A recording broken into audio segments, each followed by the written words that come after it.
എല്ലാവർക്കും എൻ്റെ വിനീതമായ നമസ്കാരം.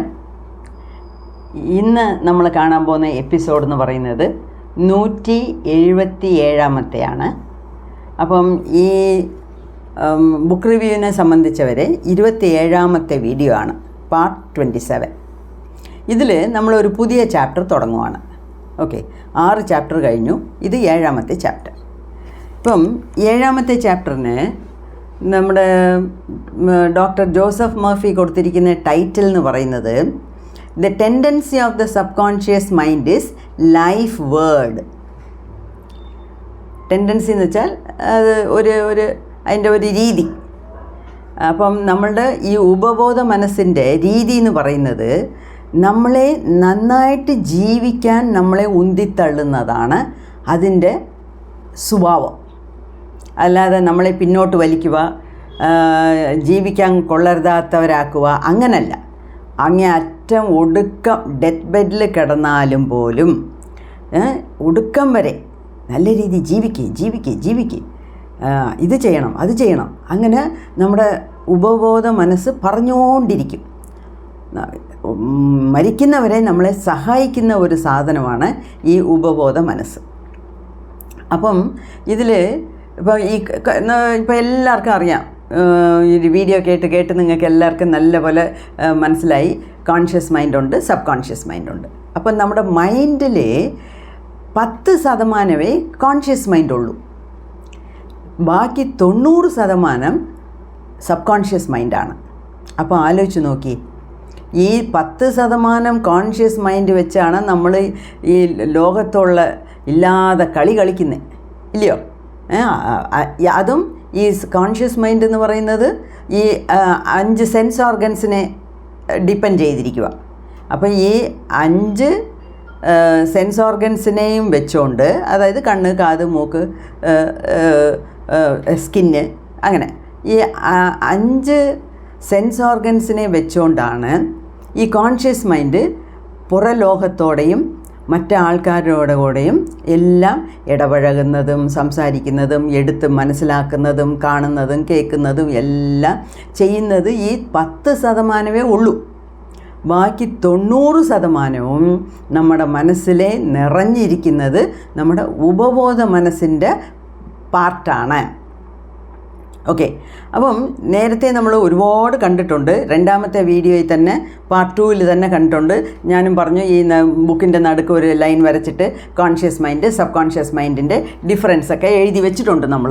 അപ്പോൾ അത് എഴുതി വെച്ചത് മാത്രമല്ല, ഇപ്പം നിങ്ങൾക്ക് എല്ലാവർക്കും ഈ തുടർന്ന് എൻ്റെ വീഡിയോ കാണുന്നവർക്കെല്ലാം ഇതൊക്കെ വളരെ സിമ്പിളായ കാര്യങ്ങളാണ്. ഇതൊക്കെ വളരെ വിലമതിപ്പുള്ള ഇൻഫർമേഷനാണ്. ഓക്കെ, ഇതൊന്നും ഒന്നും ചുമ്മാതെ കടയിൽ പോയി 1 കിലോ കത്തിരിക്ക, 2 കിലോ സവാള വാങ്ങിക്കുന്ന മാതിരി വാങ്ങിക്കാൻ ഒക്കുന്ന സാധനങ്ങളല്ല. ഓക്കെ, വളരെ വിലപിടിപ്പുള്ള സംഗതികളാണ്. പക്ഷേ സ്ഥിരം നിങ്ങളിങ്ങനെ കണ്ടുകൊണ്ടിരിക്കുമ്പം അത് നമ്മളുടെ ഉള്ളിലങ്ങ് അലിഞ്ഞു ചേരും. ഓക്കെ, അപ്പോൾ അത് വീണ്ടും ഞാനിപ്പം ആവർത്തിക്കുന്ന എന്തിനാന്ന് വെച്ചാൽ, ചിലർ ഇടയ്ക്കിടയ്ക്ക് വീഡിയോ കാണുന്നില്ല. അപ്പോൾ അവർക്കൊരു ഡിസ്കണ്ടിന്യൂറ്റി, ഒരു ധാര പോലുള്ള ഒരു ഒഴുക്കിൽ പോകാൻ പറ്റത്തില്ല.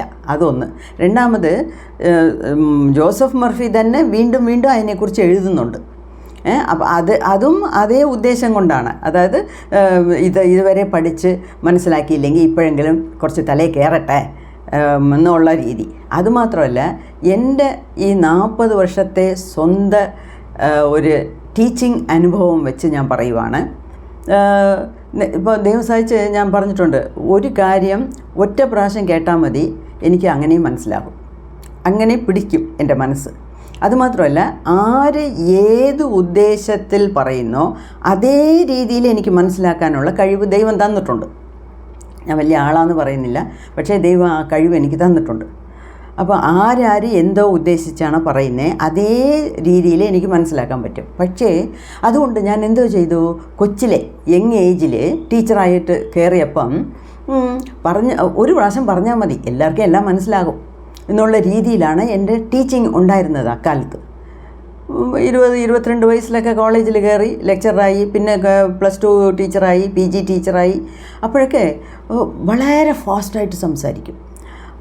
എല്ലാം ഒരു ഭാഷയെ ഞാൻ പറഞ്ഞു കൊടുക്കത്തുള്ളൂ. എല്ലാവർക്കും എല്ലാം മനസ്സിലാകുന്നു എന്നുള്ള വെപ്പിലാണ് ഞാൻ പോയിക്കൊണ്ടിരുന്നത്. പിന്നെ ഇടയ്ക്കിടയ്ക്ക് പ്രിൻസിപ്പൽസ് വന്നിരുന്ന് ഇത് ക്ലാസ് ഒബ്സർവേഷൻ ചെയ്യുമല്ലോ. അപ്പം എൻ്റെ പ്രിൻസിപ്പൾ വന്നിരുന്നിട്ട് കുറച്ച് നേരം കഴിഞ്ഞിട്ടേ അവർ വെളിയിൽ വന്നു. ബെല്ലടിച്ചപ്പം വെളിയിൽ വന്നു. അപ്പോൾ അവരുടെ പുറകെ ഞാനും പോയി, എന്തുവാ അവരുടെ അഭിപ്രായം കേൾക്കാമെന്നുണ്ട്. അപ്പോൾ അവർ റെക്കോർഡൊക്കെ ചെയ്ത് വയ്ക്കും, റെക്കോർഡ് ബുക്കിലൊക്കെ എഴുതി വയ്ക്കും. നീ എന്താ ഇത്രയും ഫാസ്റ്റാണ് സംസാരിക്കുന്നത്? പിള്ളേർക്കൊക്കെ എന്തെങ്കിലും മനസ്സിലാകുമോ? എനിക്ക് ഒന്നും മനസ്സിലായില്ല എന്ന്. അപ്പോഴാണ് ഞാൻ വിചാരിച്ചത്, ഓഹോ, ഇങ്ങനെയും ഒരു ആസ്പെക്റ്റ് ഉണ്ടോ? ഒരു പ്രിൻസിപ്പലിന് പോലും നമ്മൾ പറഞ്ഞു കൊടുക്കുന്നത് മനസ്സിലായില്ലെങ്കിൽ. ഇപ്പം ഞാനും പ്രിൻസിപ്പളായപ്പം ഫിസിക്സ് ക്ലാസ്സിലിരിക്കും, മാത്സ് ക്ലാസ്സിലിരിക്കും. ഞാൻ ഫിസിക്സും മാത്സിലും വലിയ ആളല്ല, ബയോളജി, ഇംഗ്ലീഷ്, സയൻസ് അങ്ങനെയൊക്കെയാണ്. ഞാൻ സയൻസ് ആളാണ്. അപ്പം പക്ഷേ അവർ പറഞ്ഞു തരുന്നത് എനിക്ക് മനസ്സിലാവും. എന്ത് ഫിസിക്സിൽ ഏത് മാറ്റർ ആണെങ്കിലും ശരി, മാത്സിനെക്കാട്ടിലും ഫിസിക്സൊക്കെ നല്ല രീതിയിൽ എനിക്ക് മനസ്സിലാകും. അപ്പോൾ ഇവർക്ക് മനസ്സിലാകും. അപ്പം അടുത്ത ദിവസം ഞാൻ പറഞ്ഞു, സ്റ്റുഡൻസിന് എങ്ങനെ മനസ്സിലാകും നിങ്ങളിങ്ങനെ ഇത്രയും ഫാസ്റ്റാണ് സംസാരിച്ചാൽ? അപ്പം ഞാൻ പറഞ്ഞു, അല്ലേ മാഡം, എനിക്കൊരു പ്രോബ്ലം ഇല്ല, കുട്ടികളുടെ അടുത്തൊന്നും ഒരു കംപ്ലയിൻറ്റും വരാറില്ല. മാഡം വാ നമുക്ക് ചോദിക്കാം, ഇപ്പം തന്നെ ചോദിക്കാം എന്ന് പറഞ്ഞാൽ അവർ തിരിച്ചും ക്ലാസ്സിൽ കയറി എൻ്റെ മുന്നിൽ വെച്ച് തന്നെ ചോദിച്ചു. ഇല്ല, എന്നെ വെളിയിൽ നിർത്താൻ പറഞ്ഞു, വെളിയിൽ നിൽക്കാൻ പറഞ്ഞിട്ട്, എന്നുവെച്ചാൽ ഒരു ഇൻറ്റിമേറ്റ് സംസാരം വേണമല്ലോ എന്ന്. പിള്ളേരടുത്ത് ചോദിച്ചു, ഇവർ പറയുന്നതൊക്കെ നിങ്ങൾക്ക് മനസ്സിലാകുന്നോ? ഓ, എല്ലാം മനസ്സിലാകുന്നു, എല്ലാം നല്ല മനസ്സിലാകുന്നു. പക്ഷേ ഞാൻ അപ്പം പഠിപ്പിച്ചത് വളരെ ക്രീം ഓഫ് ദ സ്റ്റുഡൻസാണ്. ഞാൻ പഠിപ്പിച്ച സ്റ്റുഡൻസും അങ്ങനെയാണ്, അവരുടെ ബാക്ക്ഗ്രൗണ്ട് അങ്ങനെയാണ്, അവർ നല്ല തലയുള്ള ആൾക്കാരാണ്. അതുകൊണ്ട് അവർക്ക് നല്ല പിന്നെ ഈ കേന്ദ്ര വിദ്യാലയത്തിൽ കയറിയ പിന്നീട് എനിക്ക് കിട്ടിയ ഫീഡ്ബാക്ക് വെച്ച് ഞാൻ നോക്കുമ്പം നമ്മൾ പറയുന്നതെല്ലാം അതേ രീതിയിൽ ആരും എടുക്കത്തില്ല. ഒരു ക്ലാസ്സിൽ 40 കുട്ടികളുണ്ടെങ്കിൽ 4 കുട്ടികൾ ഞാൻ പറയുന്നത് അതേ രീതിയിലെടുത്താൽ അതിശയം. അപ്പം ഞാൻ അവിടെ നിന്ന് കിട്ടിയ ഫീഡ്ബാക്ക് വെച്ച് ഞാൻ വീണ്ടും ആവർത്തിച്ച് പറയും. സെക്കൻഡ് ടൈം പറയുമ്പം ഇനിയൊരു 10 കുട്ടികൾക്ക് കൂടുതൽ മനസ്സിലാകും. തേർഡ് ടൈം പറയുമ്പം ഇനിയൊരു 10 കുട്ടികൾക്ക് മനസ്സിലാകും. അങ്ങനെ. അപ്പോൾ അതുപോലെയായിരിക്കും ജോസഫ് മർഫിയും ഈ സബ് കോൺഷ്യസ് മൈൻഡിൻ്റെ book is on subconscious mind, ഇല്ലയോ? പുസ്തകത്തിൽ എഴുതിയതെല്ലാവേ സബ് കോൺഷ്യസ് മൈൻഡിൻ്റെ ഇമ്പോർട്ടൻസിനെ കുറിച്ചാണല്ലോ. എന്നാലും അതുകൊണ്ടായിരിക്കും ഇടയ്ക്ക് അത് അദ്ദേഹം കൂട്ടിച്ചേർക്കുന്നുണ്ട്. അപ്പം ഞാനും വിചാരിച്ചു ഞാനും പറയാം. എന്താണെന്ന് വെച്ചാൽ നേരത്തെ കേൾക്കുമ്പം എല്ലാവർക്കും എല്ലാം അങ്ങനെ മനസ്സിലാവണമെന്നില്ല. ചിലപ്പം ചിലത് മനസ്സിലാകും, ചിലപ്പം തലയിൽ കത്തി ബൾബ് കത്തി എന്നൊക്കെ നമ്മൾ ലോക്കലായിട്ട് സംസാരിക്കുന്നില്ലേ, അതുപോലെ ബൾബ് ഓൺ മൂവ്മെൻറ്റ്, അത് ഇംഗ്ലീഷിൽ, തലയിൽ കത്തി എന്ന് പറയുന്നത് മലയാളത്തിൽ. എന്തോ ആണെങ്കിലും ശരി, എല്ലാവർക്കും എല്ലാ സമയത്തും നമ്മൾ പറയുന്നത് അങ്ങനെ അവർ പിടിച്ച് മനസ്സിലാക്കി എടുക്കണമെന്ന് ഇല്ല. ഇത് എൻ്റെ ഒരു സ്വന്തം അനുഭവമാണ്. ഓക്കെ. അപ്പം ഇതിൽ ഇനിയൊരു പ്രാവശ്യം കൂടെ ഒരു ഫസ്റ്റ് പാരഗ്രാഫ് അതാണ്, the qualities of the sub conscious mind. അതായത് ഉപബോധ മനസ്സിൻ്റെ രീതികൾ എന്താ. അപ്പം ഒന്ന്, ഈ ഉപബോധ മനസ്സെന്ന് പറയുന്നത് ലൈഫ് വേർഡ് എന്ന് വെച്ചാൽ നമ്മളെ ജീവിക്കാൻ സഹായിക്കുന്ന ഒരു ഉപകരണമാണ്. അതായത് എങ്ങനെയോ പോ, അല്ലെങ്കിൽ നീ ഹോപ്പ്ലെസ്, നീ കൊള്ളരുത്, നിനക്ക് ജീവിക്കാൻ ലായക്കില്ല, അല്ലെങ്കിൽ കഴിവില്ല എന്ന് ഒരു കാലത്തും സബ് കോൺഷ്യസ് മൈൻഡ് നമ്മളെ പിന്നോട്ട് വലിക്കത്തില്ല, നമ്മളെ ഉന്തിത്തള്ളുക. ജീവിക്കുക, ഇത് ചെയ്, അത് ചെയ്, അങ്ങനെ ചെയ്താലോ, ഇങ്ങനെ ചെയ്താലോ, അത് മാറ്റിയാലോ, ഇത് മാറ്റിയാലോ, അങ്ങനെ എല്ലാ സമയവും നമ്മളെ പ്രോത്സാഹിപ്പിച്ചുകൊണ്ടിരിക്കുക. ഒരു കാര്യം ചെയ്യുമ്പം ഇത് നന്നായിട്ടുണ്ട്, അത് ചെയ്, അങ്ങനെ ചെയ്, ഇങ്ങനെ ചെയ്. അങ്ങനെ അതാണ് ഉൾവിളി എന്ന് പറയുന്നത്. നമ്മുടെ മനസ്സ് നമ്മളുടെ അടുത്ത് സംസാരിച്ചുകൊണ്ടിരിക്കും. മനസാക്ഷി എന്ന് പറയുന്നില്ലേ, നമ്മളുടെ അടുത്ത് സംസാരിച്ചുകൊണ്ടിരിക്കും. ഇത് ചെയ്യാതെ, നീ അവിടെ പോകാതെ, അവിടെ പോയാൽ നീ വീഴും, ചറുക്കി അടിച്ച് വീഴും, ഇവിടെ പോ, ഇത് ചെയ്, അങ്ങനെ ചെയ്, ഇങ്ങനെ ചെയ്. സദാ സർവകാലവും നമ്മളെ നല്ല രീതിയിൽ ജീവിക്കാൻ വേണ്ടി നമ്മളെ സഹായിക്കുന്ന ഒരു സാധനമാണ് നമ്മുടെ ഉപബോധ മനസ്സ്. ഓക്കെ, അതൊന്ന്. അപ്പോൾ അതാണ് ലൈഫ് വേർഡ് ആൻഡ് കൺസ്ട്രക്റ്റീവ് എന്ന് പറയുന്നത്. പിന്നെ ഇത് നമ്മളുടെ ബോഡി ബിൽഡറാണ്. ബോഡി ബിൽഡർ എന്ന് വെച്ചാൽ എന്തുവാ? അതായത് ഒരു ബിന്ദുവും ഒരു മുട്ടയും ചേർന്ന് ഒരു കരുവുണ്ടാകുന്നു. ഓക്കെ. ഈ കരുവിനകത്ത് ഇപ്പം കുഞ്ഞിനെ എടുത്താൽ 23 ക്രോമസോം അച്ഛൻ്റെ സൈഡിൽ നിന്ന്, 23 ക്രോമസോം അമ്മയുടെ സൈഡിൽ നിന്ന്. ഓരോ ക്രോമസോമിലും ആയിരക്കണക്കാന ജീൻസ് ഉണ്ട്. അപ്പോൾ ഈ ജീൻസൊക്കെയാണ്, ഇങ്ങനെയാണ് നമുക്ക് ജീൻസ് വന്ന് ചേരുന്നത് 46 ക്രോമസോം വഴി. ഓക്കെ. അപ്പം ഈ ജീൻസിനകത്ത് എല്ലാം പതിഞ്ഞ് വെച്ചിട്ടുണ്ടെന്ന് വെച്ചാൽ ഒരു 7, 10, 12 തലമുറയ്ക്കുള്ള കാര്യങ്ങളെല്ലാം അപ്പം തൊട്ടുള്ള കാര്യങ്ങളെല്ലാം ഈ ജീൻസിൽ രജിസ്റ്റർ ചെയ്ത് വെച്ചിട്ടുണ്ട്. ഓക്കെ. അപ്പോൾ അതിന് ഏറ്റ പോലെയാണ്. അപ്പോൾ ഈ സബ് കോൺഷ്യസ് മൈൻഡാണ് നമ്മുടെ ആ കുഞ്ഞിൽ ആ ഒരു മുട്ട കരുവിൽ നിന്ന് ഫെർട്ടിലൈസ്ഡ് എഗ്ഗ്, ആ കരുവിൽ നിന്ന് ഒരു ഇത്രയും വലിയ ദേഹം, ഇത്രയും വലിയ ദേഹം എന്ന് വെച്ചാൽ കുഞ്ഞു ദേഹമാണ്.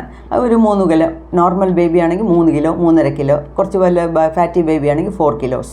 അതിന് എല്ലാ അവയവങ്ങളും ഉണ്ടായിട്ടുണ്ട്, ഇല്ലയോ? അത് ആണാണോ പെണ്ണാണോ എന്നുള്ള തീരുമാനിക്കാനുള്ള എക്സ്റ്റേണൽ ഓർഗൻസ് വരെ അതെല്ലാം ഫോമായിട്ടാണ് വെളിയിൽ വരുന്നത്. ആ 10 മാസത്തിനകം അത് ഫോം ആകുന്നു. അപ്പോൾ ഈ വളർച്ച, ഈ കുഞ്ഞിൻ്റെ വളർച്ച ആ ജീൻസിനകത്ത് പതിച്ചിട്ടുള്ള ഇൻഫർമേഷൻ വെച്ചാണ്. പക്ഷേ ജീൻസിനകത്ത് ഇൻഫർമേഷൻ പതിച്ചിട്ടുണ്ട്. പക്ഷേ അതിനെ എങ്ങനെ കൊണ്ടുവരുന്നത്, ആ ഷേപ്പ് കൊണ്ടുവരുന്നത്, അത് നമ്മുടെ ഉപബോധ മനസ്സ് ചെയ്യുന്ന കാര്യങ്ങളാണ്. അതാണ് ഉപബോധ മനസ്സിനെ ബോഡി ബിൽഡർ എന്ന് പറയുന്നത്. ഓക്കെ. ഇപ്പോൾ ഒരു കുഞ്ഞ് ജനിച്ച് വെളിയിൽ വന്നോടനെ കണ്ണ് അമ്മയുടെ കൂട്ട്, താട അച്ഛൻ്റെ കൂട്ട്, കാത് അപ്പൂപ്പൻ്റെ കൂട്ട്, കളറ് അമ്മൂമ്മയുടെ കൂട്ട്, ഇതൊക്കെ നമ്മൾ പറയുന്നതാണ്.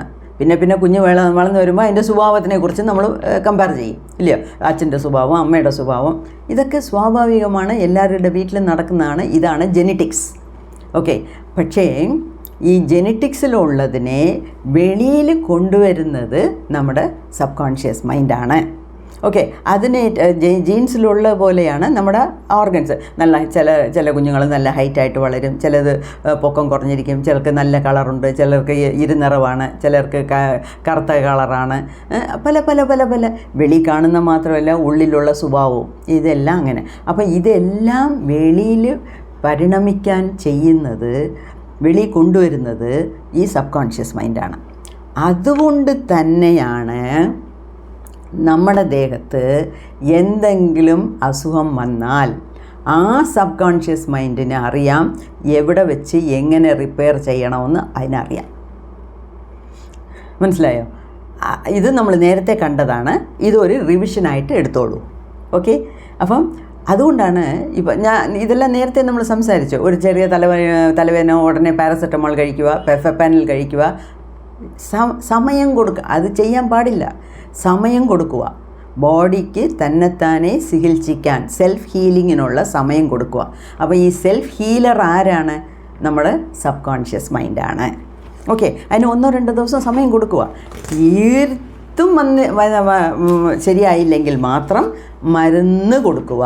മരുന്ന് എന്ന് പറയുന്നതിന് പേര് അതിനെ ഒന്നുകൂടെ ഉന്താനാണ്. ഒരു ഉന്തിൻ്റെ കൂടെ ഒരു തെള്ള് എന്ന് പറയത്തില്ലേ, അതുപോലെ. അപ്പം ദേഹം ശ്രമിക്കുന്നുണ്ട്, എന്നാലും ഇൻഫെക്ഷനൊക്കെ ഭയങ്കരമായി പോയാൽ ഒരു ആൻറ്റിബയോട്ടിക് എടുക്കുക, അല്ലെങ്കിൽ വേറെ ഏതെങ്കിലും ഒരു മരുന്ന് കഴിക്കുക. ഓക്കെ. പക്ഷേ ഫുൾ നമ്മുടെ സബ് കോൺഷ്യസ് മൈൻഡിന് നമ്മളുടെ ദേഹത്തിനെ ചികിത്സിക്കാനുള്ള പവറുണ്ട്. അതുമാത്രമല്ല, it never sleeps. Subconscious mind ഉറങ്ങാറില്ല. 24/7 ഓൺ ദ ജോബാണ്. അതുമാത്രമല്ല, നമ്മൾ ഇപ്പം ഒരു സ്ഥലത്ത് അങ്ങോട്ട് പോകുന്നു, അവിടെ വെള്ളം കിടക്കുന്നു, വഴിക്ക് വീഴും, മാറ്, അതുവരെ നമുക്ക് പറഞ്ഞു തരുന്നത് നമ്മുടെ സബ് കോൺഷ്യസ് മൈൻഡാണ്. ഒരു ബോധമാണ്, ഉള്ളിലുള്ള ഒരു ബോധമാണ് നമ്മളെ പറഞ്ഞു തരുന്നത്. അതുമാത്രമല്ല, പല പല ഐഡിയാസ്, ഇന്നർ വോയിസ്, സജഷൻസ്, അങ്ങനെയൊക്കെ ഒരുപാട് നമ്മളെ ഇങ്ങനെ വഴി നടത്തിക്കൊണ്ടിരിക്കുന്നു. പക്ഷേ നമ്മളതിനെ കേൾക്കാൻ തയ്യാറാകണം. ഒരു 100 വട്ടം പറയുമ്പോഴും നമ്മളത് കേട്ടില്ലെങ്കിൽ പിന്നെ അത് മിണ്ടാതിരിക്കും. അതാണ് സബ് കോൺഷ്യസ് മൈൻഡിൻ്റെ രീതി. അതുമാത്രമല്ല, ഈ അകത്തൂന്ന് വരുന്ന ഒരു ചില വിചാരങ്ങൾ, ആഗ്രഹങ്ങൾ, ഇതെല്ലാം ആ സബ് കോൺഷ്യസ് മൈൻഡിൽ നിന്ന് പുറപ്പെടുന്ന സംഗതികളാണ്. ഇപ്പം ഒരു കുട്ടിക്ക് ഒരു 4 വയസ്സാകുമ്പോഴേ ഞാൻ പൈലറ്റ് ആവണം, അല്ലെങ്കിൽ ഞാൻ റെയിൽവേയിൽ എൻജിനീയർ ആവണം, അല്ലെങ്കിൽ ട്രെയിൻ ഓട്ടുന്ന ഡ്രൈവർ ആവണം. ചിലർക്ക് കാർ ഓട്ടാൻ ഭയങ്കര ക്രേസാണ്, ചിലർക്ക് കുക്കിങ്ങിൽ ഭയങ്കര ഇൻട്രസ്റ്റാണ്. അപ്പോൾ ഇതൊക്കെ ഈ ആഗ്രഹങ്ങൾ, അതുമാത്രമല്ല ഇതൊക്കെ സാധാരണപ്പെട്ട ആഗ്രഹങ്ങൾ. അതല്ലാതെ ലോകത്തിൽ ഔട്ട് ആൻഡ് ഔട്ട് ലോകത്തിൽ വെളിയിൽ പോയി സർവീസ് ചെയ്യണം, ഒരുപാട് കാര്യങ്ങൾ മറ്റവർക്ക് ചെയ്തു കൊടുക്കണം, സഹായിക്കണം. ചിലരുണ്ട് ഈ കണ്ണ് കാണാത്തവർ ഈ കമ്പും വെച്ച് തട്ടി തട്ടി റോഡ് ക്രോസ് ചെയ്യുമ്പോഴേ ഒരുപാട് പേര് നോക്കിക്കൊണ്ടിരിക്കും, അല്ലെങ്കിൽ നോക്കിയിട്ട് പോവും. അവരൊക്കെ മാനേജ് ചെയ്യാൻ അറിയാമായിരിക്കാം. എന്നാലും ചിലരുണ്ട് ഓടിപ്പോയി അവരുടെ കൈ പിടിച്ച് ക്രോസ് ചെയ്ത് അപ്പുറത്തേക്ക് കടത്തിവിടും. അപ്പം ഇതൊരു ചെറിയ കാര്യമാണ്, എന്നാലും അത് ചെയ്യാനും ആ ചെറിയ കാര്യം തൊട്ട് അങ്ങേയറ്റം ഓരോരുത്തർ എത്രയോ അമ്പലങ്ങൾ പണിയുന്നു, എന്തൊക്കെയോ ചെയ്യുന്നു. ഒരു ശില്പിയാണെങ്കിൽ അയാളുടെ കാഴ്ചപ്പാട്ടിൽ ഒരു ശിവൻ്റെ അമ്പലം പണിയുന്നു. ഒരുപാട് കാര്യങ്ങൾ. ഈ ആഴിമല, തിരുവനന്തപുരത്ത് അടുത്തുള്ള ആഴിമലയിൽ ഒരു ശില്പിയാണ് ശിവൻ്റെ പ്രതിമ ചെയ്തത്. എത്ര റിയലിസ്റ്റിക് ആയിട്ടുള്ളതാണ്. ഇങ്ങനെ കയ്യിൽ ഇങ്ങനെ പിടിച്ചിരിക്കുക ആ ഞരമ്പ് വരെ കാണാം. അത്രയും വരെ അതിനെ ആലോചിച്ചാണ് അത് ചെയ്തിരിക്കുന്നത്. അപ്പം ഇങ്ങനെ ഇതുമാതിരി, അതായത് വലിയ വലിയ ആൾക്കാർ, മ്യൂസിഷ്യൻസ്, പേരുകേട്ട ആൾക്കാരെല്ലാം അവർ ഫേമസ് ആയതും അവർ പല കാര്യങ്ങളും നമുക്ക് പറഞ്ഞു തന്നിട്ട് പോയതും ഇതെല്ലാം അവരുടെ ഉപബോധ മനസ്സിൽ നിന്ന്, ഉള്ളിൻ്റെ ഉള്ളിൽ നിന്ന് വന്ന കാര്യങ്ങളാണ്. അല്ലാതെ തലച്ചോറ് വെച്ച് ചിന്തിച്ചല്ല അവർ പറയുന്നത്. ഓക്കെ, അപ്പോൾ ഇത്രയും. അതേപോലെ വെളിയിൽ പോയി സർവീസ് ചെയ്യണം, ഒരുപാട് കാര്യങ്ങൾ, നല്ല കാര്യങ്ങൾ ചെയ്യണം, ലോക നന്മയ്ക്കാണ്ടി പ്രാർത്ഥിക്കുക, ലോക നന്മയ്ക്ക് വേണ്ടി ചെയ്യുക. ഇതെല്ലാം ആ തോന്നൽ വരുന്നത് തന്നെ ഈ ഉപബോധ മനസ്സിൻ്റെ അകത്ത് കിടക്കുന്നതാണ് അങ്ങനെ വരുന്നത്. ഓക്കെ, സോ ഇതൊക്കെ ഉപബോധ മനസ്സിൻ്റെ ചില ക്വാളിറ്റീസാണ്, ചില സ്വഭാവങ്ങൾ. അപ്പം ഇതിലെന്തോ പറയുന്നതെന്ന് വെച്ചാൽ, ഈ ആരൊക്കെ ഇത്രയും കാലം ഈ ഭൂമിയിൽ ഫേമസ് ആയിട്ടുണ്ടോ അവരെല്ലാം സ്വന്തമായിട്ടുള്ള ബുദ്ധി കൊണ്ടല്ല ഫേമസ് ആയത്.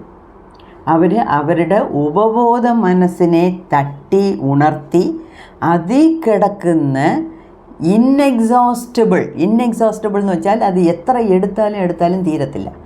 അത്രയും കപ്പാസിറ്റി ഉള്ള ആ ഉപബോധ മനസ്സിൻ്റെ അകത്തുനിന്ന് എടുക്കുന്ന കാര്യങ്ങൾ ഉപയോഗിക്കുന്നുണ്ട്. അതായത് tapping at the resources of the sub conscious mind. അങ്ങനെ പറഞ്ഞാൽ ഉപബോധ മനസ്സിൻ്റെ ശക്തിയെ ആര് മുഴുവനേ മനസ്സിലാക്കിയോ അവരാണ് അത്രയും വേൾഡ് ലീഡേഴ്സായത്, ഫേമസ് ആയത്. ഓക്കെ, അപ്പം ഇതിൽ നിന്ന് നമുക്കെന്തുവാ, നമ്മളൊക്കെ ആവറേജാണ്, നമ്മൾ എവിടെയൊന്നും എത്തിപ്പെട്ടിട്ടില്ല. പക്ഷേ വലിയ ഒരാളാകണം എന്നുണ്ടെങ്കിൽ നമുക്കും നമ്മളുടെ ഉപബോധ മനസ്സിൻ്റെ ഈ ഗുണങ്ങളൊക്കെ അറിഞ്ഞിരുന്നാൽ മാത്രമേ നമുക്ക് അതിനെ പ്രയോജനപ്പെടുത്താൻ അറിയത്തുള്ളൂ. ഇപ്പം ഇതൊരു പേന, ഇത് പേനയാണ്, ഇതുകൊണ്ട് എഴുതാൻ പറ്റും എന്നുള്ളത് എനിക്ക് അറിഞ്ഞാൽ മാത്രമേ ഇതുകൊണ്ട് എഴുതാനൊക്കത്തുള്ളൂ. അല്ലെങ്കിൽ ഇതെന്തുവാ, ഒരു കമ്പ്, അല്ലെങ്കിൽ ഒരു സ്റ്റിക്ക്, ഒരു പ്ലാസ്റ്റിക്, അത്രയേ ഉള്ളൂ. അതാണ് അതിൻ്റെ വ്യത്യാസം. ഓക്കെ, ഇതിൽ 1-2 എക്സാമ്പിൾ പറയുന്നു. ഈ 1906 സാൻ ഫ്രാൻസിസ്കോ, US സാൻ ഫ്രാൻസിസ്കോയിൽ ഏപ്രിൽ 18 ഒരു ഭയങ്കരമായിട്ട് ഭൂമികുലുക്കം ഉണ്ടായി. കാട്ടുതീ പോലെ തീ പിടിച്ച് ഒരുപാട് നാശനഷ്ടം ഉണ്ടായി. ഓക്കെ, അപ്പം ഇതൊക്കെ ന്യൂസ് പേപ്പറിൽ വരുന്നു, ആളുകൾ സംസാരിക്കുന്നു, അങ്ങനെയൊക്കെ. ഇത് ഒക്കെ 1906. അപ്പം അവിടെ TV ഉണ്ടോയെന്ന് എനിക്കറിഞ്ഞൂടാ, അവിടെയൊക്കെ വന്ന് കാണുമായിരിക്കും, അറിഞ്ഞൂടാ. അപ്പം എന്തായിരുന്നാലും ന്യൂസ് ഇങ്ങനെ സ്പ്രെഡാവുന്നു, പരവുന്നു. അപ്പം ഈ വർഷങ്ങളോളം ഈ കൈയും കാലും മുടങ്ങിക്കിടന്ന് ബെഡ് റിഡനായിട്ട് കിടന്ന ആൾക്കാരൊക്കെ ബെഡിൽ നിന്ന് എണിച്ച് ഓടി ആക്സിഡൻറ്റ് നടന്ന ആ ഭൂമികുലുക്കം നടന്ന സ്ഥലത്ത് പോയി മറ്റവരെയൊക്കെ സഹായിച്ചു. എത്രയോ വർഷങ്ങളായിട്ട് അവർ എനിക്ക് വയ്യ വയ്യ വയ്യ കൈ വയ്യ കാല് വയ്യ എന്ന് ബെഡിൽ മുടങ്ങിക്കിടന്ന ആൾക്കാരാണ് ഓടിയത്. ഇതെല്ലാം കേട്ടിട്ട് ചേച്ച ഹ്യൂമാനിറ്റി, അതായത് എന്നോടുള്ള മനുഷ്യർ ഇത്രയും കഷ്ടപ്പെടുന്നു, മരിക്കുന്നു, വെള്ളമില്ലാതെ കഷ്ടപ്പെടുന്നു, ഞാൻ എന്തെങ്കിലും ചെയ്തേ പറ്റും. അപ്പം അവരുടെ ആ ഉപബോധ മനസ്സിൻ്റെ ഒരു വേഗത, കമ്മ്യൂണിറ്റിയെ സഹായിക്കണം, കമ്മ്യൂണിറ്റിക്ക് സർവീസ് ചെയ്യണം, എന്നൊപ്പമുള്ള ആൾക്കാരാണ് കഷ്ടപ്പെടുന്നത്, അവരെയൊക്കെ സഹായിക്കണം എന്നുള്ള ഒരു തോന്നൽ അവരുടെയൊക്കെ ഉപബോധ മനസ്സിൽ തോന്നി. അത് വെളി വന്നപ്പം ഇവർക്ക് അവരെ സഹായിക്കണമെന്നുള്ള തോന്നൽ വന്നോ, എപ്പോൾ അവർക്ക് ഈ സഹായിക്കണമെന്നൊരു തോന്നൽ വന്നോ അപ്പം അവരുടെ ഉപബോധ മനസ്സും അവരെ സഹായിച്ചു. ആരെ? ഈ കിടന്നുകൊണ്ടിരുന്നവരെ സഹായിച്ചു. അതുകൊണ്ടാണ് അവർ ബെഡിൽ കിടന്ന പാടെ എണ്ണിച്ചു ഓടി അവിടെ പോയി സഹായിച്ചത്. ഓക്കെ, അപ്പം ഉറച്ച ആ ഒരു ആഗ്രഹം, ഒരു തീവ്രത, ഞാനും എല്ലാവരെയും സഹായിക്കണം എന്നുള്ള ഒരു തീവ്രത ഉണ്ടെങ്കിൽ അവർക്ക് ചെയ്യാൻ പറ്റും എന്നുള്ളതാണ് ഇതിൽ പറയുന്നത്. അപ്പം ഒന്നോ രണ്ടോ സോളിഡ് എക്സാമ്പിൾ തരുന്നുണ്ട്. ഈ റോബർട്ട് ലൂയി സ്റ്റീവൻസൺ എന്നുള്ള ഒരു സ്കോട്ടിഷ് നോവലിസ്റ്റാണ്, നോവലൊക്കെ എഴുതുന്ന ആളാണ്, സ്കോട്ട്ലാൻഡിലുള്ളതാണ്. 1850 തൊട്ട് 1894 വരെ ജീവിച്ചിരുന്ന ആളാണ്. അങ്ങേര് കുറേ നോവൽസൊക്കെ എഴുതിയിട്ടുണ്ട്. ഞാനും മിഡിൽ ക്ലാസ്സിലൊക്കെ വായിച്ചിട്ടുണ്ട്. ട്രഷർ ഐലാൻഡ് ഒരുപാട് പേര് കേട്ടത് ഇതായിരിക്കും, വളരെ ഫേമസ് ആണ് ഈ ബുക്ക്, നോവൽ അല്ലൊക്കെ. Treasure Island, Jekyll and Hyde, അങ്ങനെ ഒരുപാട് ബുക്സുകൾ എഴുതിയിട്ടുണ്ട്. അത് ക്ലാസ്സിൽ പാഠപുസ്തകമായിട്ട് തന്നെ വന്നിട്ടുണ്ട്, നോൺ ഡീറ്റെയിൽ ആയിട്ട്. അങ്ങനെ ഞാനും വായിച്ചിട്ടുണ്ട്. അപ്പം അദ്ദേഹം എന്തുവാ പറയുന്നതെന്ന് വെച്ചാൽ, ഞാനായിട്ട് ഒരു നോവലും എഴുതിയിട്ടില്ല, എൻ്റെ ബുദ്ധി ഉപയോഗിച്ച് ഞാൻ ഒരു നോവലും എഴുതിയിട്ടില്ല. ഞാൻ രാത്രി കിടക്കാൻ പോകുമ്പം എൻ്റെ ഉപബോധ മനസ്സിന് ഒരു ജോലി കൊടുത്തിട്ട് കിടക്കും, എനിക്കൊരു നല്ല നോവൽ എഴുതാനുള്ള പ്ലോട്ട് ക്രിയേറ്റ് ചെയ്ത് തരണേ, എനിക്ക് നല്ല ഒരു സ്റ്റോറി വേണം എന്ന് അദ്ദേഹം പറഞ്ഞേച്ച് കിടക്കുമെന്ന്. അതുമാത്രമല്ല, ബാങ്ക് അക്കൗണ്ടെല്ലാം തീർന്ന് ഖജാന കാലിയാകുമ്പോഴത്തേക്ക് ജീവിക്കാൻ വേറെ മാർഗ്ഗമില്ല എന്നുള്ള സമയം കിടക്കുമ്പം എനിക്കൊരു അടുത്ത ഒരു കഥയെ ഇറക്കാനുള്ള സമയമായി, അപ്പം ആ കഥയിലുള്ള സീക്വൻസ് എല്ലാം എനിക്ക് കാണിച്ചു തരണം എന്ന് ഉപബോധ മനസ്സിൻ്റെ അടുത്ത് പറഞ്ഞിട്ട് അങ്ങേര് ഉറങ്ങുമ്പം അദ്ദേഹത്തിന് ഈ നമ്മുടെ സിനിമ കാണുന്ന പോലെ, സിനിമയിലും ഒരുപാട് കാര്യങ്ങൾ ഈ സീനായിട്ട് വരുന്നില്ല, അതുപോലെ ഇപ്പോൾ ഈ സീരിയലും സിനിമയും കാണുന്ന പോലെ അദ്ദേഹത്തിൻ്റെ മനസ്സിൽ ഓരോ ചാപ്റ്ററായിട്ട് ഓരോ കാര്യമായിട്ട് കാണുമെന്ന്. അതാണ് ഇദ്ദേഹം പിന്നെ ഉണരുമ്പം ഇരുന്ന് എഴുതുന്നത്. അപ്പം അത്രയ്ക്ക് അദ്ദേഹത്തിന് ആ സബ് കോൺഷ്യസ് മൈൻഡിൻ്റെ പവർ മനസ്സിലാക്കിയ കൊണ്ടാണ് അദ്ദേഹം അതിനെ പ്രയോജനപ്പെടുത്തി എഴുതി ഭയങ്കര ഫേമസ് ആയത്. അതേപോലെ ഇനിയൊരു എക്സാമ്പിൾ, മാർക്ക് ട്വൈൻ എന്ന് പറയുന്നത് അമേരിക്കൻ ജേർണലിസ്റ്റ്. അദ്ദേഹം 1835 നവംബർ 30 ജനിച്ചു, ഏപ്രിൽ 21, 1910 മരിച്ചു. ഈ ഇടപ്പെട്ട കാലത്ത് അദ്ദേഹവും ഒരുപാട് കാര്യങ്ങളൊക്കെ എഴുതിയിട്ടുണ്ട്. ഹ്യൂമറിസ്റ്റ് എന്ന് വെച്ചാൽ നല്ല ഹാസ്യ ടേസ്റ്റോടു കൂടി പല കാര്യങ്ങൾ എഴുതി ഫലിപ്പിക്കാനുള്ള ശക്തിയുള്ളതായിരുന്നു മാർക്ക് ട്വൈൻ. അദ്ദേഹം പറയുന്നത്, ഞാൻ എൻ്റെ ജീവിതത്തിൽ ഒരു ജോലിയും എടുത്തിട്ടില്ല, ഞാനായിട്ട് ഒരു ജോലിയും എടുത്തിട്ടില്ല. പക്ഷേ ഞാൻ ഇത്രയും എഴുതി പിടിപ്പിച്ചതും എൻ്റെ ഗ്രേറ്റ് റൈറ്റിങ്സ് എല്ലാമേ എൻ്റെ ഉപബോധ മനസ്സ് പറയെ ഞാൻ ചെയ്ത കാര്യങ്ങളാണ്. അപ്പം നേരത്തെ പറഞ്ഞതിന് 2 സോളിഡ് പ്രൂഫാണ് ഇവിടെ തന്നിരിക്കുന്നത്. അതായത് ഏത് മേഖലയിലാണെങ്കിലും ശരി, ഏത് ഡിപ്പാർട്ട്മെൻറ്റിലാണെങ്കിലും ശരി, ഏത് ലൈനിലാണെങ്കിലും ശരി, ആരൊക്കെ ഫേമസ് ആയിട്ടുണ്ടോ അവരെല്ലാം അവരവരുടെ ഉപബോധ മനസ്സിൻ്റെ ശക്തിയെ പ്രയോജനപ്പെടുത്താൻ അവർക്ക് അറിഞ്ഞിരുന്നു. ഓക്കെ, അതൊരു കാര്യം. ഇനി അതായത് നമ്മുടെ മനസ്സിന് ഏറ്റ പോലെയാണ് നമ്മുടെ ദേഹം. കൊച്ചിലെ ആ കരുമുട്ടയിലിരുന്ന് എങ്ങനെ ഒരു കുഞ്ഞ് ഫീറ്റസ് ഷേപ്പ് എങ്ങനെ ഉണ്ടാകുന്നു എന്നുള്ളത് നമ്മൾ കണ്ടു. അതുപോലെ ഈ വളർന്നേ പിന്നീടും നമ്മളുടെ കോൺഷ്യസ് മൈൻഡ് എന്ത് ചിന്തിക്കുന്നോ അതാണ് സബ് കോൺഷ്യസ് മൈൻഡിനകത്ത് പോകുന്നത്. അതിനെ വെച്ചുകൊണ്ടാണ് സബ് കോൺഷ്യസ് മൈൻഡ് പല രീതിയിലും വേറെ വേറെ രീതിയിൽ വേറെ വേറെ ആൾക്കാരുടെ ദേഹത്ത് പരിമളിക്കുന്നത്. ഓക്കെ, എല്ലാവരും ഒരുപോലെ അല്ലല്ലോ. ഒരു വീട്ടിൽ 3 കുഞ്ഞുങ്ങളുണ്ടെങ്കിൽ അമ്മ പെറ്റ മക്കൾ 3 എണ്ണമാണെങ്കിൽ 3 രീതിയാണ്, ഇല്ലയോ? അപ്പം അത് ഓരോരുത്തരുടെ രീതിക്കനുസരിച്ച് അവരവരുടെ സബ് കോൺഷ്യസ് മൈൻഡ് അവരവർക്ക് പല കാര്യങ്ങൾ പറഞ്ഞു തരുന്നു. ഇതിൽ കുറച്ച് സയൻറ്റിഫിക്കായിട്ടിരിക്കും ഇപ്പം ഞാൻ പറയാൻ പോകുന്നത്. ഞാൻ സയൻസ് പഠിച്ചുകൊണ്ട് എനിക്ക് ഇതൊക്കെ വളരെ ക്ലിയറായിട്ട് മനസ്സിലാകുന്നു. വെറുതെ പറയാമെന്ന് വെച്ചാൽ ഞാൻ പറയാം. സയൻസ് പഠിക്കാത്തവർ ഇതൊക്കെ എന്തുവാ മാഡം വളരെ കഠിനമായിട്ടുള്ള വാക്കുകളൊക്കെ ഉപയോഗിക്കുന്നല്ലോ, അങ്ങനൊന്നും നിങ്ങൾ പേടിക്കണ്ട. കുറേ സയൻസ് പഠിച്ച ആൾക്കാരും ഉണ്ടല്ലോ ഇത് കേൾക്കുന്നവർ, അവർക്ക് പ്രയോജനപ്പെടട്ടെ എന്നാണ് പറയുന്നത്. അപ്പം ഇതൊന്നും മനസ്സിലായില്ലെങ്കിലും ഒന്നിനും ഒരു ടെൻഷൻ വേണ്ട. ഞാൻ ഇതൊന്നും പഠിച്ചില്ലല്ലോ എന്നുള്ള വിചാരമൊന്നും വേണ്ട. ഒടുക്കം ഞാൻ പറയാൻ പോകുന്നത് എന്തുവാന്നുള്ളത് മനസ്സിലാക്കിയാൽ മതി. അതായത് നമ്മളുടെ ദേഹത്ത് 2 വിധമായിട്ടുള്ള നെർവസ് സിസ്റ്റം ഉണ്ട്. ഒന്ന് തലച്ചോറും നട്ടെല്ലും. അത്രയും അറിയാമല്ലോ. തലച്ചോറ് ബ്രെയിന്, നട്ടെല്ല് സ്പൈനൽ കോഡ്. ഈ ബ്രെയിനിൽ നിന്ന് ഒരു മനുഷ്യന് 12 ഞരമ്പുകളാണ്. ഈ സൈഡ് 12, ഈ സൈഡ് 12. അങ്ങനെ 12 പെയർസ് ഓഫ് നെർവ്സ്, ക്രേനിയൽ നെർവ്സാണ് ഈ കഴുത്തിൽ കൂടെ താഴെ വരുന്നത്. കഴുത്തിൽ കൂടെ താഴെ വന്നാണ് ദേഹത്ത് കാലിൻ്റെ വിരൽ നുനി വരെ പോകുന്നത്. കൈയുടെ വിരലിൻ്റെ ടിപ്പ് വരെ ആ നെർവ്സാണ് വ്യാപിച്ചിരിക്കുന്നത്. ഓക്കെ, ഇതിന് പേര് സെൻട്രൽ നെർവസ് സിസ്റ്റം അല്ലെങ്കിൽ വോളണ്ടറി സിസ്റ്റം.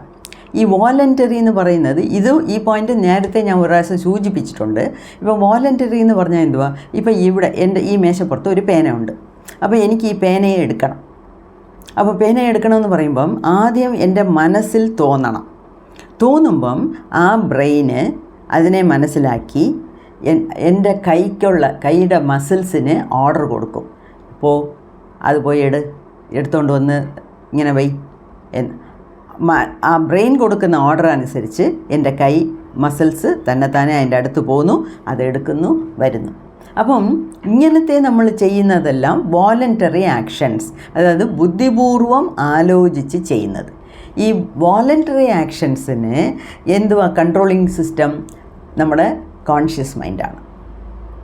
10% വർക്ക് ചെയ്യുന്ന കോൺഷ്യസ് മൈൻഡാണ് ഇതിനെയൊക്കെ ചെയ്യുന്നത്. അപ്പം ഞാൻ ബോധപൂർവം ഇത് അറിഞ്ഞുകൊണ്ടാണ് ഞാനിവിടെ എൻ്റെ കൈ പോകുന്നത്.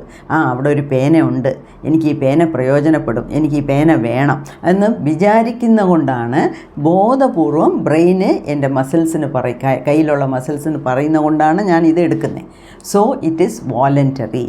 ഈ വോളണ്ടറി ആക്ഷൻസിനെ കൺട്രോൾ ചെയ്യുന്നതാണ് ഈ കോൺഷ്യസ് മൈൻഡ് 10%.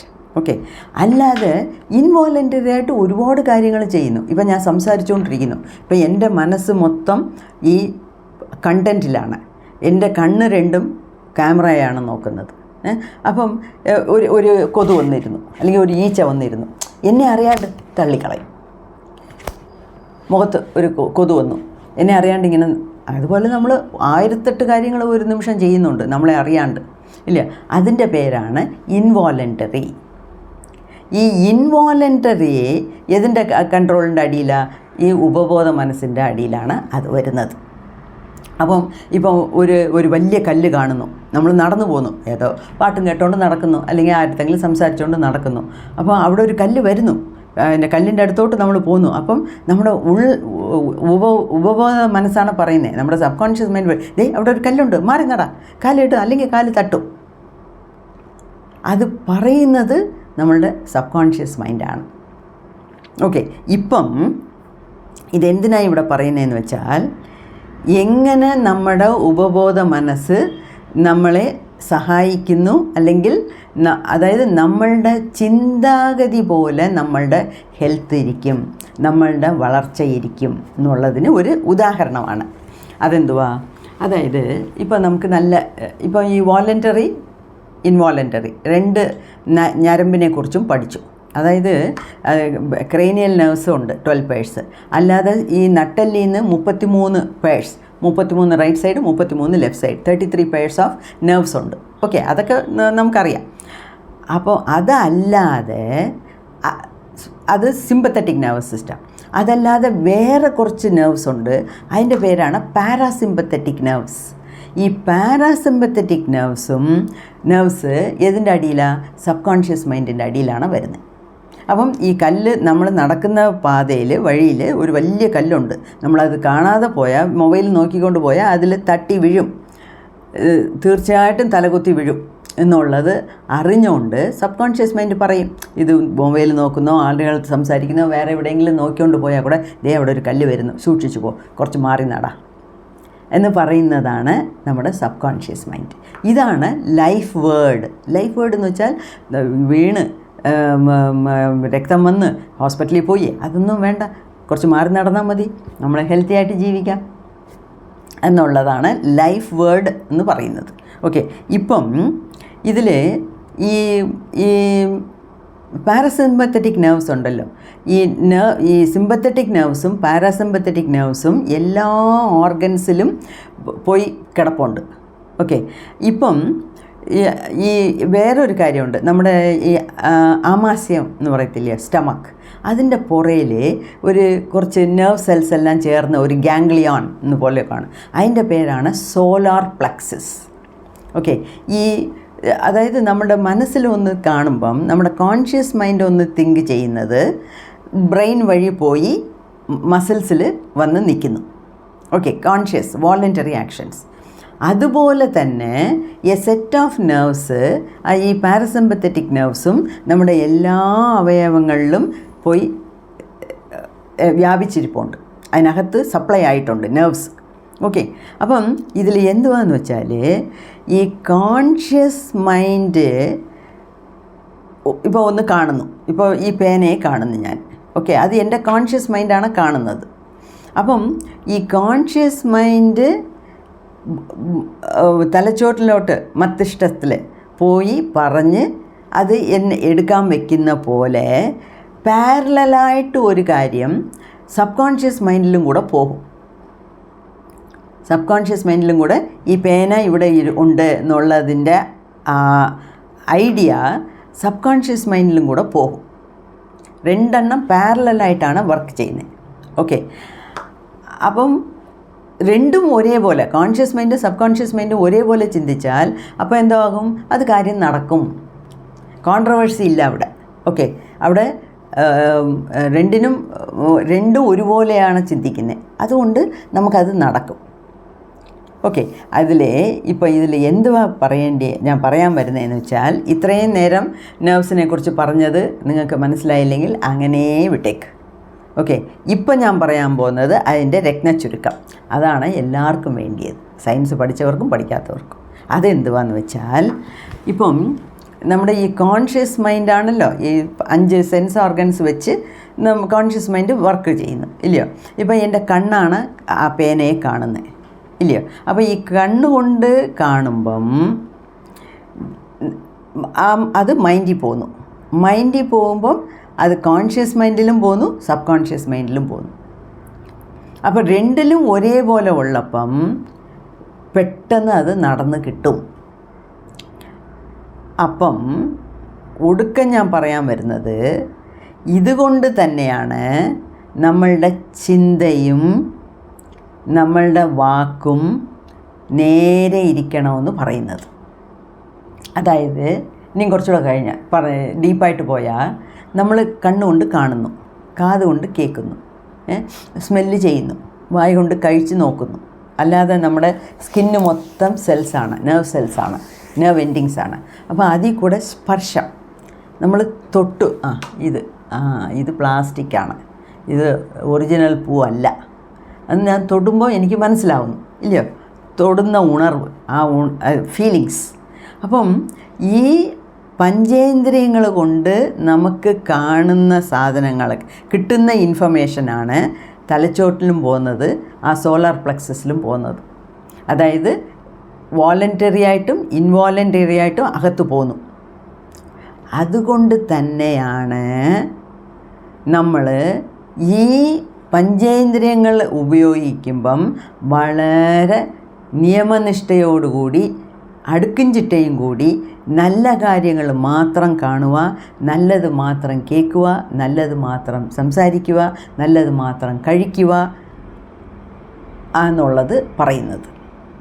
ഇപ്പോൾ ഫോർ എക്സാമ്പിൾ,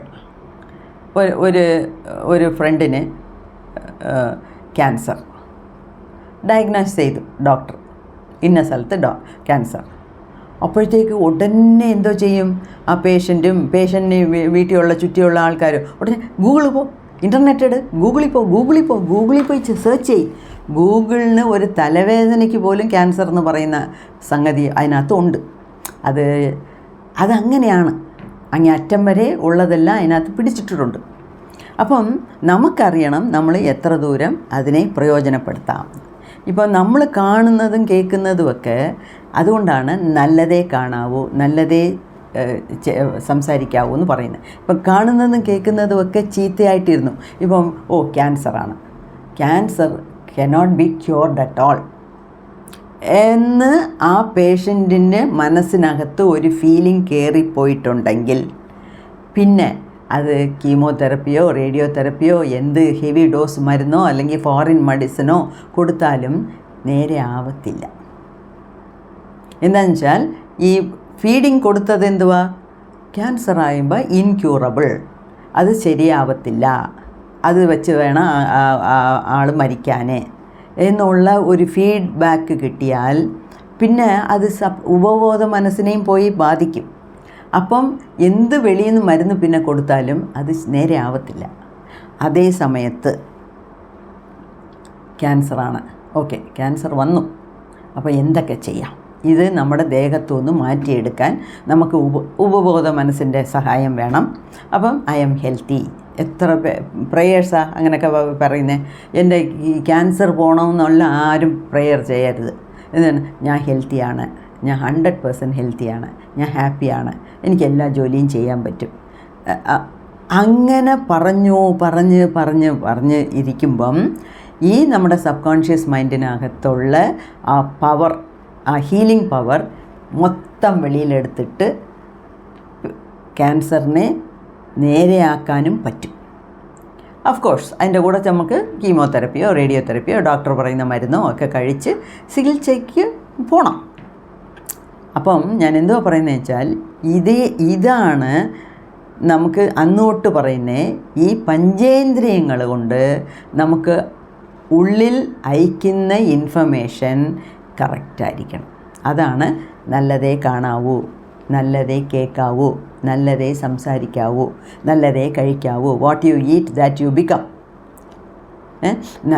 നല്ല ആളുകളോട് സംസർഗം വയ്ക്കാവൂ. ഇതെല്ലാം പറഞ്ഞതിൻ്റെ അർത്ഥം ഇതാണ്. അതിന് സയൻറ്റിഫിക് ബേസിസ് ഉണ്ട്. ആ സയൻറ്റിഫിക് ബേസിസാണ് ഞാൻ ഇത്രയും നേരം പറഞ്ഞത്. ആ സയൻസ് ഒന്നും എനിക്ക് പിടികിട്ടില്ല എന്നുണ്ടെങ്കിലും കളഞ്ഞേക്കണം, തള്ളിക്കളഞ്ഞേക്കണം. It is meant for people who learn science. എല്ലാവരും സയൻസ് പഠിക്കണമെന്നില്ല. സയൻസ് പഠിക്കാത്തവർക്കും ജീവിക്കണം, അവർക്കും കാര്യങ്ങൾ മനസ്സിലാക്കണം. അപ്പം നിങ്ങളെന്തോ ഈ ഒടുക്കം പറയുന്നത് മാത്രം എടുക്കുക. അതായത് നമ്മൾ ഈ പഞ്ചേന്ദ്രിയങ്ങൾ കൊണ്ട് അകത്ത് അയക്കുന്ന ഇൻഫർമേഷൻ പോസിറ്റീവായിട്ടിരുന്നാൽ നമുക്ക് പോസിറ്റീവ് ലൈഫ് കിട്ടും. എന്താണെന്ന് വെച്ചാൽ ഇൻഫർമേഷൻ തലച്ചോട്ടിന് മാത്രമല്ല പോകുന്നത്, ബ്രെയിനിന് മാത്രമല്ല പോകുന്നത്, സബ് കോൺഷ്യസ് മൈൻഡിലും കൂടെ പോകുന്നു. അതാണ് നമുക്ക് അറിയേണ്ടത്. അപ്പം ഇങ്ങനെയാണ് സബ് കോൺഷ്യസ് മൈൻഡ് നമ്മുടെ ദേഹത്തിൻ്റെ ഷേപ്പിനെ കുഞ്ഞായിട്ടിരിക്കുമ്പം കൊണ്ടുവരുന്നതും സബ് കോൺഷ്യസ് മൈൻഡാണ്. അതേ സബ് കോൺഷ്യസ് മൈൻഡിൻ്റെ inexhaustible reservoir of the powers, പറഞ്ഞറിയിക്കാൻ വയ്യാത്ത ശക്തി നമ്മുടെ ആഴ്മനസ്സിനുണ്ട്, ഉപബോധ മനസ്സിനുണ്ട്. അപ്പോൾ അതിൽ നമ്മൾ ഫീഡ് ചെയ്യുന്നത് പോസിറ്റീവായിട്ടിരിക്കണം. ഇരുന്നാൽ നമുക്ക് നേരെയാവും, എല്ലാം നല്ലപോലെ നേരെ നടക്കും എന്നുള്ളതാണ് ഇതിനകത്ത് പറയാൻ വരുന്നത്. അപ്പം എല്ലാവർക്കും മനസ്സിലായിരിക്കുമെന്ന് വിചാരിക്കുന്നു. അല്ലെങ്കിൽ 1, 2, 3 പ്രാവശ്യം വീണ്ടും തിരിച്ചിട്ടിട്ട് കേൾക്കണം, അപ്പോഴേ നമുക്ക് മനസ്സിലാവത്തുള്ളൂ. ശരി, നന്ദി, നമസ്കാരം. അടുത്ത വീഡിയോയിൽ ഇതേ ചാപ്റ്ററിൻ്റെ സെക്കൻഡ് ഹാഫും കൊണ്ട് വരാം. ഓക്കെ.